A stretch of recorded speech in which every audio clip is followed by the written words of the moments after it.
Donc on va commencer tout de suite le programme scientifique maintenant. Encore une fois, en essayant d'avoir un langage clair pour que chacun dans sa spécialité puisse comprendre une autre spécialité. C'était aussi le but, qu'on puisse se rencontrer sur notre GH si important les uns et les autres pour avoir des idées prises des uns et des autres, d'autres maladies, et puis que nos patients et nos associations qui sont connectés actuellement ou présents dans la salle puissent bien comprendre ce dont on parle, puisque leur langage à eux est aussi extrêmement important à être compris par nous pour qu'on puisse progresser et tenir compte des principaux symptômes, des principaux éléments qui bousillent, je ne peux pas dire les choses autrement, la vie de ces patients. Et c'est ça que nous voulons améliorer sur le terrain et avec nos laboratoires de recherche. Donc on va commencer tout de suite ce programme scientifique. Et la première, le premier speaker est Rima Nabou. Et donc Rima, je vais te demander de venir. Et puis je vais demander à Célia Crétol d'animer en fait cette première partie de matinée. Célia Crétol travaille dans un centre de référence sur les maladies rares de malformations anorectales et à la commission maladies rares que je préside, un bras droit d'une activité formidable. Et je remercie beaucoup Célia pour ça aussi. Merci Christine. Non. Alors un binôme que j'ai hâte d'entendre. Rima, on ne te présente plus. Tu es neurologue pédiatre. Je sais combien tu travailles parce que souvent tu t'isoles sous ma fenêtre et je t'entends parler dans toutes les langues. Et je me dis, mais quel travail, tu es cosmopolite. Tu es aussi dans le présidente du comité scientifique de la base de la Banque nationale de données maladies rares. Tu travailles à l'international et j'ai hâte d'entendre ton binôme avec Nicolas. On s'est connus il y a plus de 10 ans, Nicolas. Tu es maintenant une personne quasi incontournable du site et surtout tu nous as amené une vision, je trouve, complètement nouvelle de nos bases de données. Tu amènes, et je sais que tu prépares des choses encore plus novatrices, tu amènes une vision complètement nouvelle, je pense, qui va révolutionner notre vision des bases de données à l'avenir. Donc j'ai hâte de vous entendre tous les deux nous parler. Donc je lis mes notes parce que l'histoire naturelle du syndrome de Dravet, à l'aide du Natural Language Processing et du Data Mining, l'intelligence artificielle combinée à l'analyse linguistique pour mieux comprendre. Merci beaucoup Célia, merci à tous d'être là et merci de nous avoir sollicité encore une fois, Christine, et dans la commission maladies rares, qui est une commission très active et dont je suis fière d'en faire partie, de présenter un sujet. Je ne vous cache pas que je suis ravie de travailler avec Nicolas et vous allez tout de suite le comprendre pourquoi. Et mon cœur n'a pas balancé dans cette présentation. Alors on sait très bien qu'à Imagine, je travaille avec l'équipe d'Edor Kabashi et nous avons des modèles de poissons, des modèles cellulaires qui miment les pathologies, mais je voulais vraiment revenir à l'essence de notre travail dans cette présentation.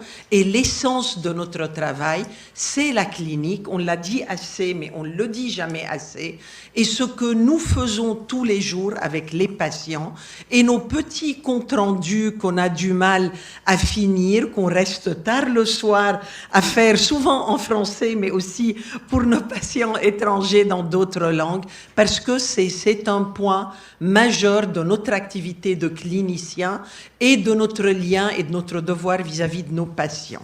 Donc, je vais laisser la parole à Nicolas, avec qui, je dirais, du moins pour moi, tout a commencé dans ce domaine. Moi qui ai eu une éliminatoire dans ma vie, c'était dans les stats et les mathématiques. Mais ça, il ne faut pas que monsieur le doyen l'entende. Il est toujours là. Et Nicolas, c'est à toi et on va leur présenter le travail. Merci beaucoup. Alors bonjour, merci pour l'invitation, Rima. Donc moi, je m'occupe de la plateforme Data Science à l'Institut Imagine. Je suis arrivé en 2012. Et donc, la première... pour passer, c'est ça? Ok. Non, désolé. Il faut juste ouvrir. C'est ça le dossier? Non, il est là. Ok, c'est là.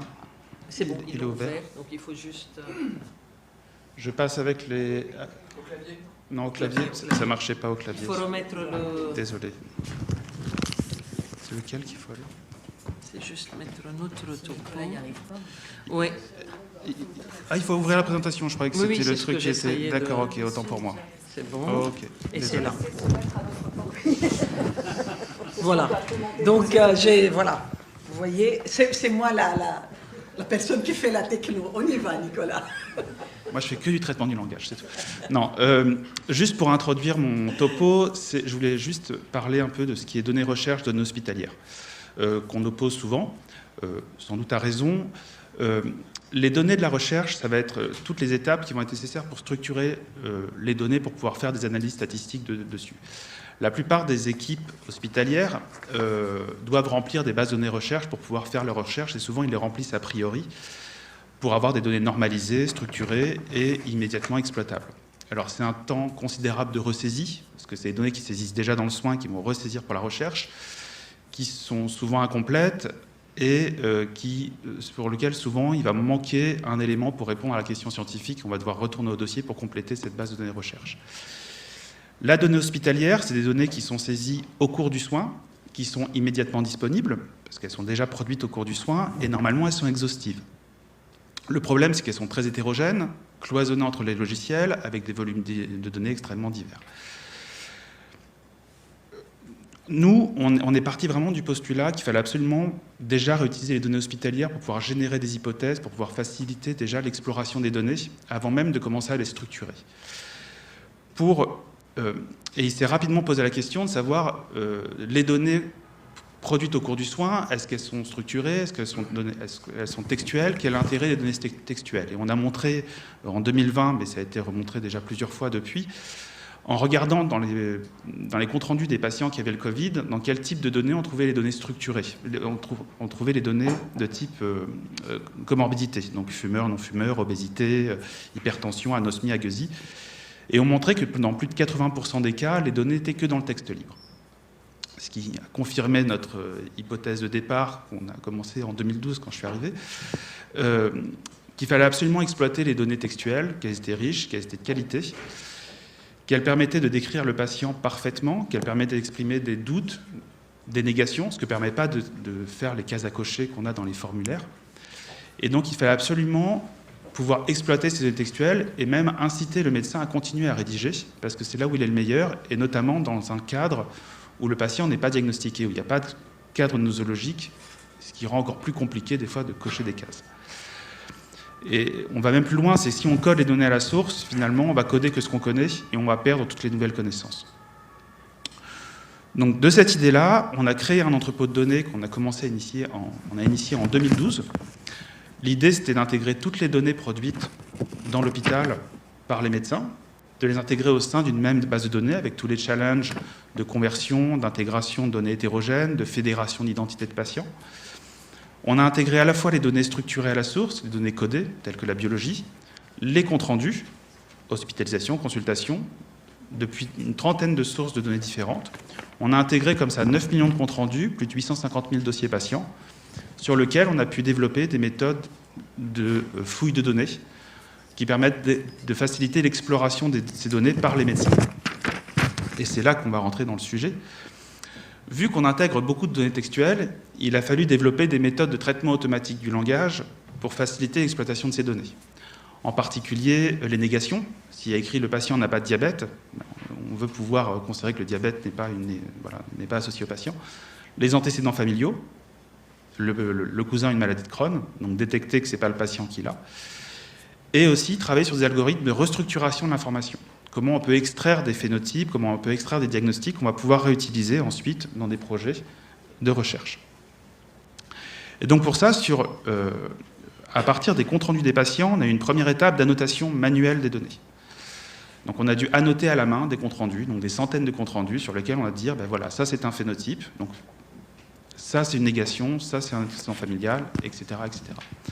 Une fois qu'on a annoté ces centaines de comptes rendus à la main, à plusieurs, avec des réunions pour dire est-ce qu'on est d'accord, est-ce que ça c'est bien un antécédent familial ou pas, on a fait tourner un algorithme d'apprentissage qui a appris à reconnaître ce que c'était qu'une négation, ce que c'était un antécédent familial, ce que c'était un phénotype ou un diagnostic. Et on a pu appliquer ce modèle à l'intégralité des comptes rendus de Necker.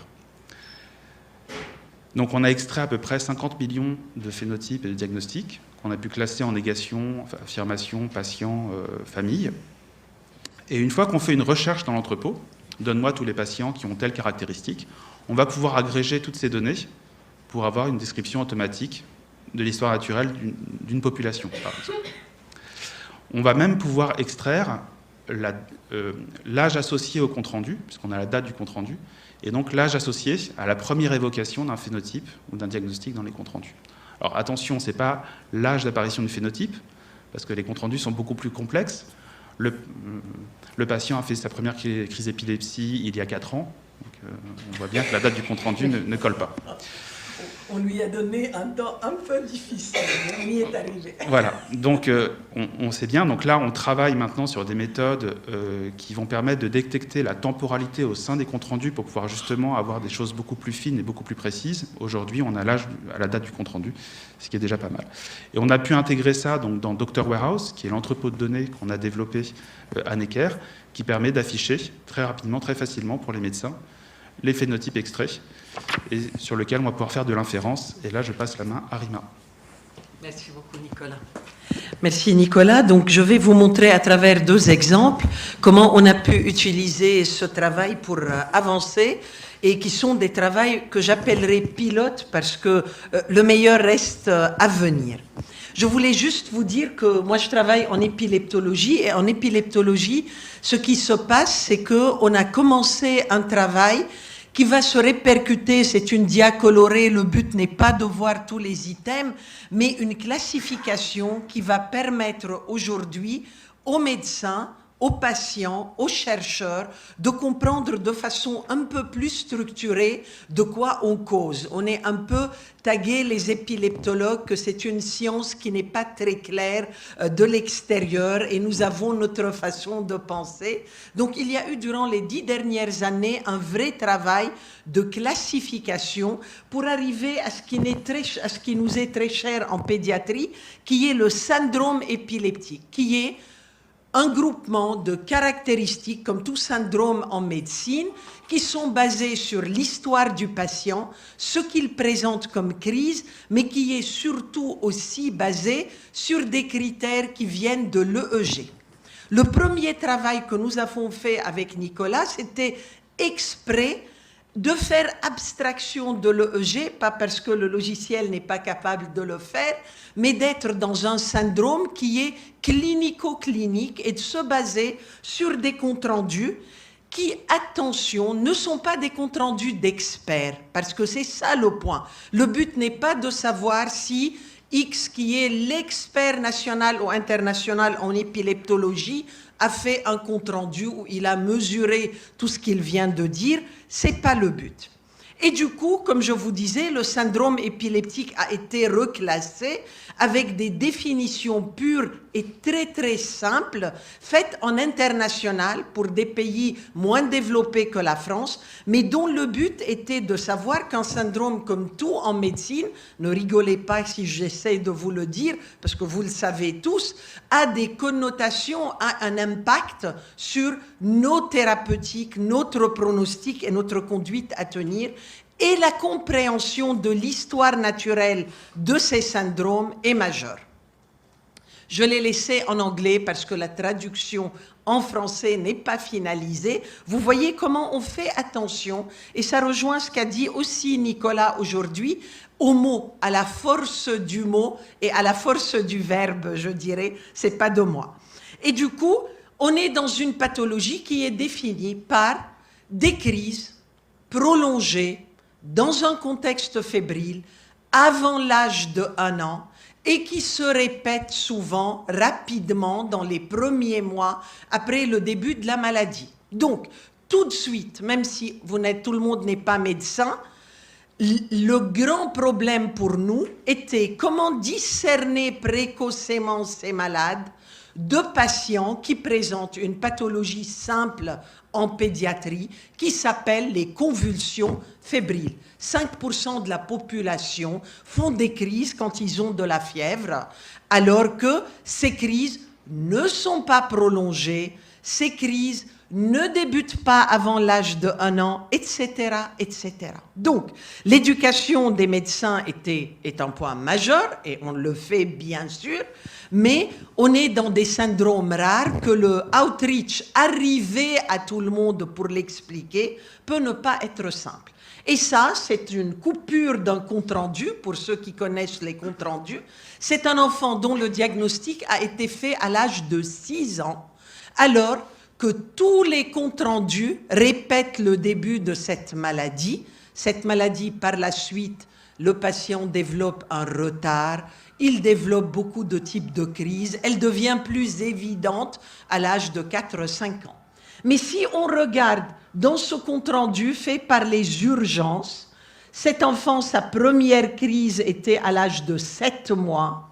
Elle était hémicorporelle droite. Il n'est pas expert en épileptologie. Il a décrit la crise. Elle était dans un hémicorps et c'est hautement spécifique de cette maladie.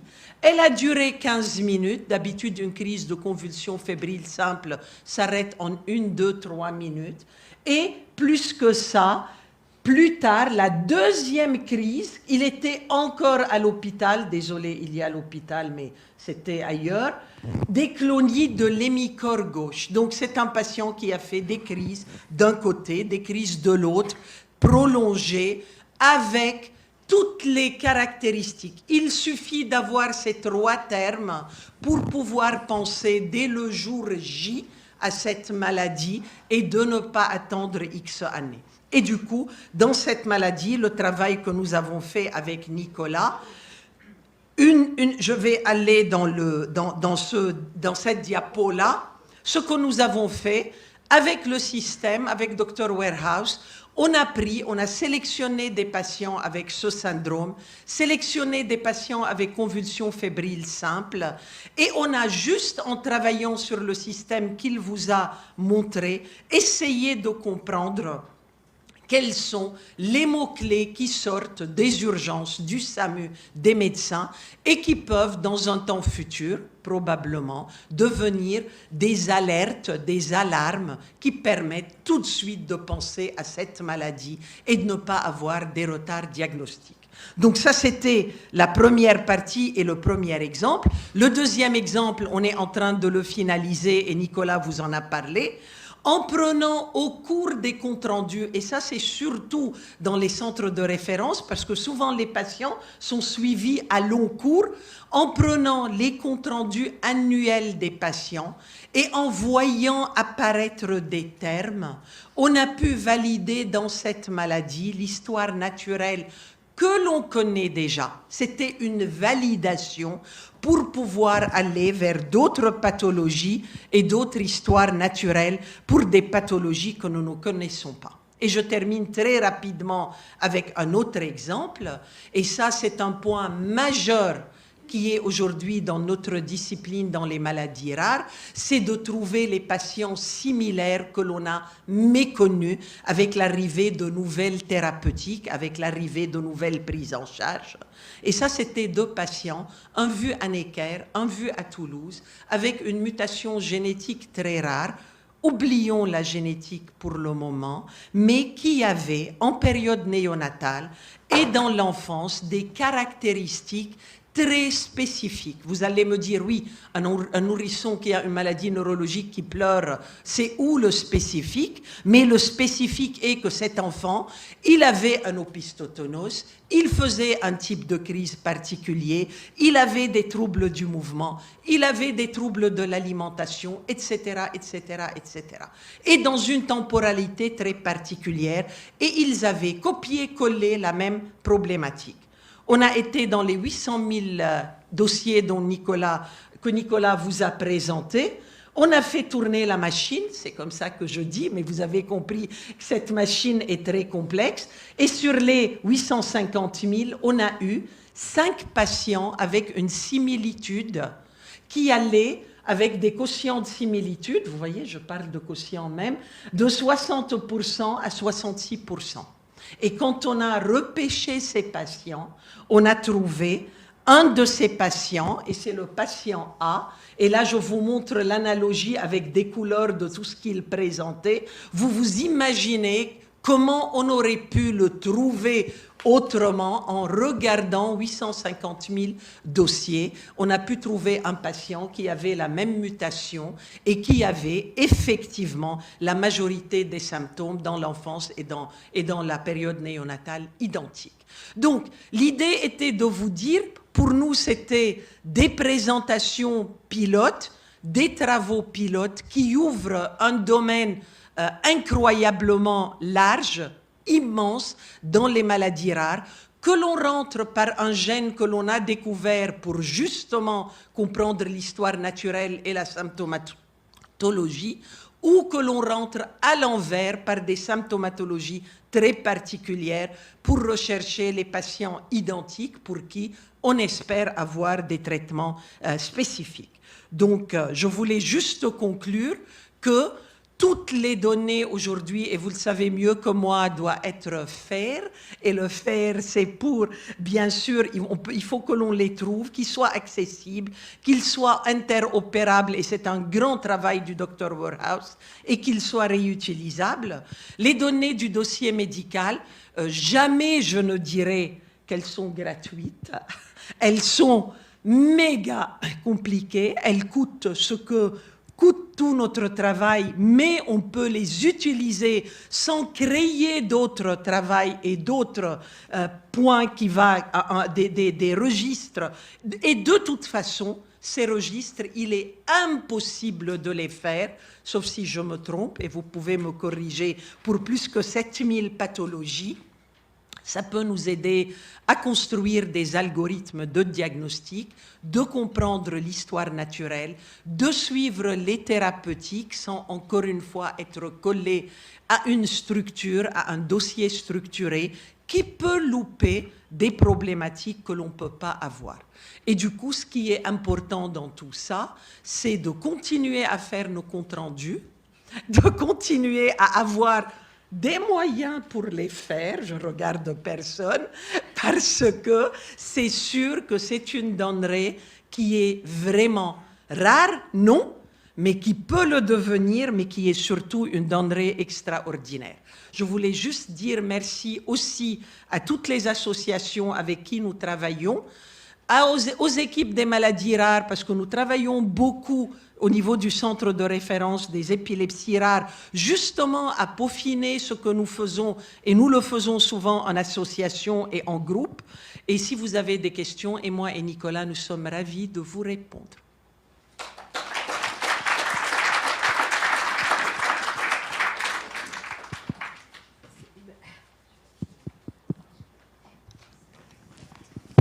Ah si, il marche.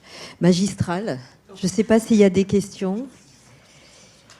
Oui, il y a... Véronique. Oui, Véronique.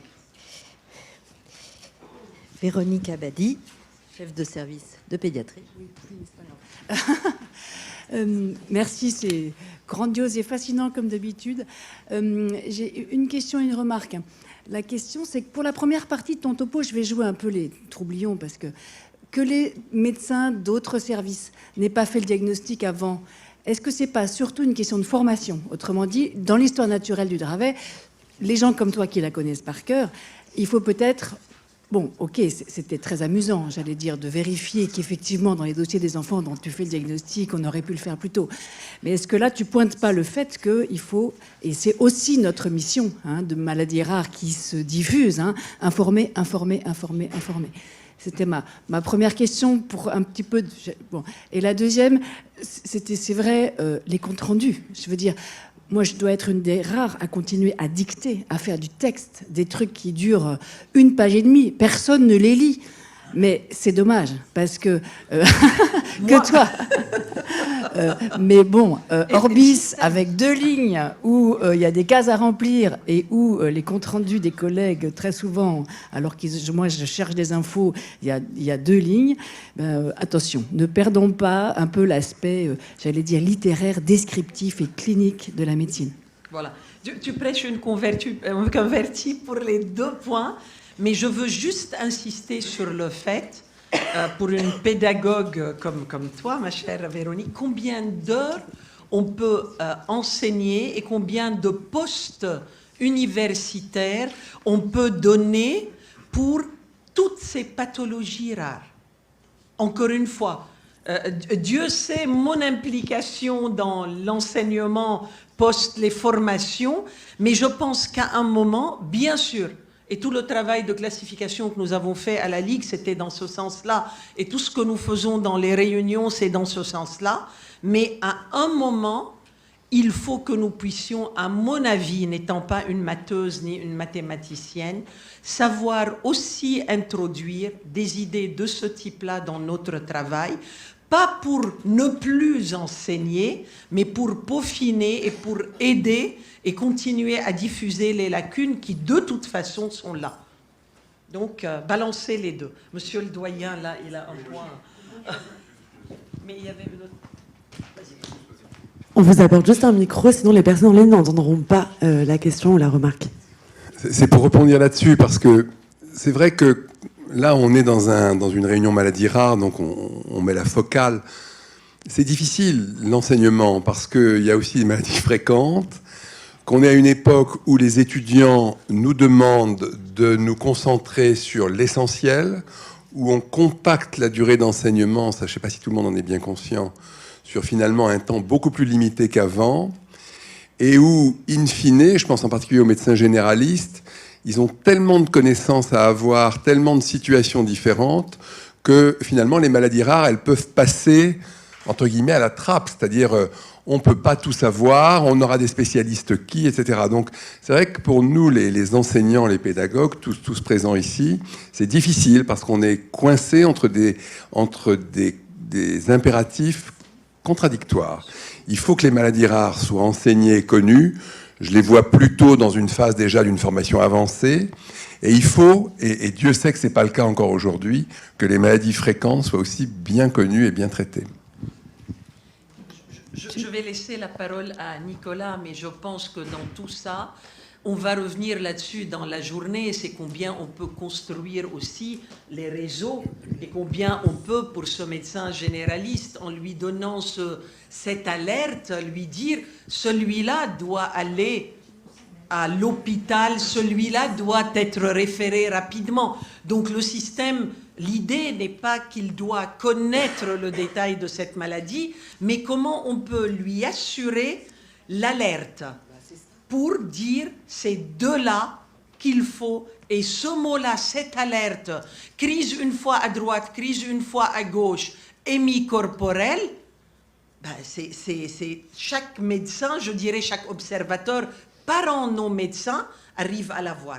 C'est ça l'idée. Nicolas, pardon, je t'ai pris. Ouais, c'était juste pour, effectivement, c'est très frustrant de travailler à Necker parce que finalement, faire de l'aide au screening de patients atteints de maladies rares, c'est quasiment impossible parce qu'ils sont tous déjà diagnostiqués très tôt, parce qu'il n'y a que des spécialistes. Mais ce qu'on développe, justement, c'est des méthodes qu'on va diffuser dans d'autres hôpitaux, parce que Dr Warros est dans d'autres hôpitaux. Et là, on va commencer à travailler avec des partenaires extérieurs pour essayer de repêcher des patients en errance, justement, diagnostiques. Donc, il me semble que dans l'enseignement, il faut peut-être arrêter de dire on enseigne des maladies plutôt qu'on enseigne des symptômes, on enseigne de la sémiologie qui est partagée entre les maladies rares et fréquentes, et comment revenir aux patients à la sémiologie. On va dans des univers un peu différents avec des algorithmes qui se construisent grâce à ce travail-là. Mais quand on est enfermé dans une maladie, on perd son imagination, sa créativité, et on ne voit plus au-delà de ce qu'on nous a enseigné. Donc il me semble que c'est la sémiologie qui doit reprendre toute sa place. Oui, le symptôme. Oui, merci beaucoup. Merci à vous deux. Rima, c'était magnifique. Et Nicolas a fait un travail depuis 12 ans qui est absolument incroyable. Moi, ce que je me disais en vous écoutant, c'est effectivement la conclusion sur laquelle on vient. C'est-à-dire que finalement, on peut imaginer dans l'avenir d'avoir des logiciels, enfin, des analyses de symptômes. Alors, c'est pour ça que la sémiologie reste fondamentale et qu'il faut arrêter de dire on va faire un scanner, une IRM, etc. La clinique, l'interrogatoire, enfin, moi, je n'arrête pas de dire ça. Parce qu'on peut imaginer dans l'avenir que le type qui dans son hôpital, qui n'est pas un hôpital universitaire, où il ne voit pas souvent ses maladies, il aura le moyen de rentrer ses symptômes et puis de peut-être avoir des alertes, comme tu disais, en disant là il y a quelque chose, il faut peut-être. Et voilà, aujourd'hui il y a ChatGPT, là on peut critiquer ce genre de choses, mais on voit bien qu'on va vers ça et que le travail que fait Nicolas, et on a la chance ici, puisque c'est dommage que c'est pas pu être étendu à toute l'assistance publique, d'avoir un outil de fouille et d'analyse, on voit bien, de repêcher des malades, etc. C'est absolument incroyable. Merci beaucoup.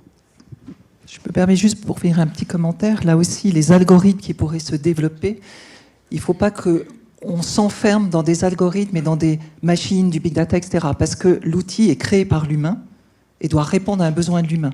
Et si on s'enferme dans des algorithmes, on n'a plus la créativité d'imaginer autre chose que ce qui est dans l'algorithme. Et d'où là, je rejoins Véronique, le détail du compte-rendu qui met même des choses qui ne seraient pas dans l'algorithme, mais qui finalement, in fine, enrichit finalement l'analyse et l'histoire naturelle d'un patient avec telle maladie. Ça doit rester de la créativité de l'humain que ne fera pas la machine. La machine est au service de l'humain. C'est encore une fois une alerte, un point, et juste derrière, il faut pouvoir la traiter. Donc, l'éducation, elle est majeure, je suis d'accord, mais on aura besoin, moi je pense encore une fois, à maintenir nos fameux comptes rendus, notre rapport avec le patient, l'interrogatoire. L'interrogatoire, nous sommes en pédiatrie, ce que disent les parents, ce que filment les parents, et avec Nicolas, on est en train de penser à travailler aussi là-dessus, etc. Un grand merci. Nicolas, si tu veux dire un dernier mot. Juste une question pour finir, parce que vous êtes en plein dans le plan maladie rare numéro 3, lutte contre l'errance diagnostique, lutte contre l'impasse. Mais dans la temporalité, vous nous montrez un travail merveilleux, mais ça dure combien de temps en 2022-2023 pour faire ce type de recherche? C'est du moment où tu as eu l'idée jusqu'à trouver ces 5 patients, ça... En fait, maintenant, c'est en routine. En fait. C'est en routine. Donc, c'est retrouver les 5 patients, finalement, c'était un clic. Oui. Non, mais c'est ça que je voulais savoir. Oui. Ça devient de la routine. Donc, finalement, il faudrait... Ouais. Oui, je veux dire, le point, c'est que nous, quand on a vu le deuxième patient lors d'une réunion multidisciplinaire, on a dit c'est incroyable. Vraiment, c'est du copier-coller. Oui. Et du coup, je suis venue parler à Nicolas, et le résultat, on l'a eu le lendemain. Le lendemain. Je veux dire... lutte contre l'impasse, lutte contre l'errance, vraiment. Oui, mais là c'est un exemple, bien sûr, c'est un exemple un peu extrême. Il ne faut pas oublier, comme je disais, ce n'est pas une présentation, une sémiologie, c'est aussi une évolution d'une pathologie. C'est ce qui est très très fort, je pense, dans ces algorithmes, quand on a du longitudinal. Et donc, évidemment, c'est un travail d'équipe, il y a toute une plateforme derrière. Oui. Et donc, on travaille sur la similarité, sur le texte, et maintenant, on travaille sur l'image aussi pour essayer de faire du phénotypage automatique à partir des images. Donc, voilà, on est une dizaine dans la plateforme, et donc on travaille sur ces aspects-là.